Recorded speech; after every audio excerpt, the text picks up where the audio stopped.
Mugamba mutya mwe mwenna bali ku channel yaffe eyitibwa Kyayiti YouTube channel yaffe kyembasaba mugende mu maaso n'ogyegattako kigenda kuba kirungi nnyo. N'ekirala likinga video. Kakati olunaku lwali njagadde mbalaga amagi ago, amagi njagadde tulabe mbabulire n'obbabuulira amagi ag'enkoko enganda ogafuna otya ogasanga wa.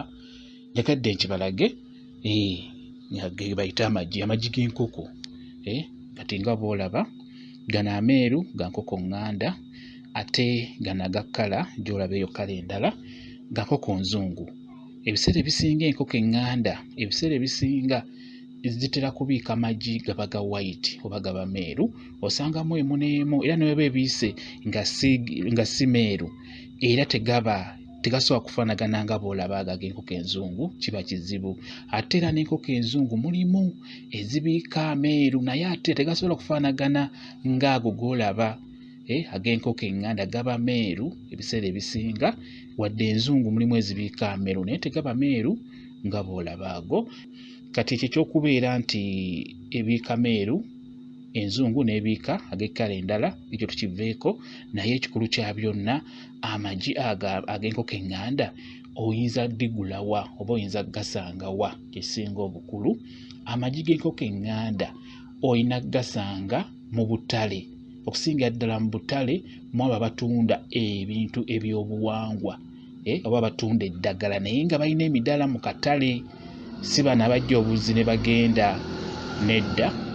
Amagi ago ag'enkoko enganda ojja gasanga mu abo abatunda ebintu ebyobuwangwa ababeera mu butale, baba nago bulungi nnyo. Olw'ensonga amagi ago kiyinza okubeera ekizibu disanga mu dduuka, kijja kuba kizibu era omuntu okusuubula amagi g'enkoko enganda n'agatundira mu dduuka kiba kizibu kuba gaba ga bbeeyimu, gaseerebwa kuba eggi limu liba lya nnusu 100, just eggi limu bayitunda 100 ewamu 105. Okitegeera? Kati n'olwekyo kiyinza okubeera ekizibu amagi g'enkoko enganda okugasanga mu maduuka. Bwekityo bwe kiri, olina gasanga mu abo mu butale mu abo abatunda ebintu by'obuwangwa abalina emidaala mu katale obanga bakolamu engeri y'edduuka, ng'edduuka eryo litunda bya buwangwa. Kati amagi ago ag'enkoko enganda obeera ojja gafuna bulungi nnyo. N'ekirala osobola okugenda ow'omuntu ng'alunda enkoko enganda, osobola okumanya toyo alina enkoko enganda nga 2-3 azirunda, asobola okuguza bulungi nnyo. Bwekityo bwe kiri nga naye amagi g'enkoko enganda tojja gasanga mu dduuka litunda bintu bino ebya bulijjo, kiyinza okubeera ekizibu nga bwe nkugambye kuba go ga bbeeyi. Okitegeera?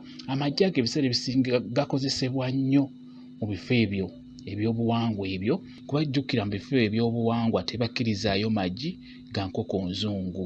Bwe baba bakusabye amagi g'enkoko enganda ky'oba olaba nti njagadde nkubuulire wa gy'osobola okugagula. Olina gagula mu abo ab'omu butale abatunda ebintu by'obuwangwa, baba nago bulungi nnyo.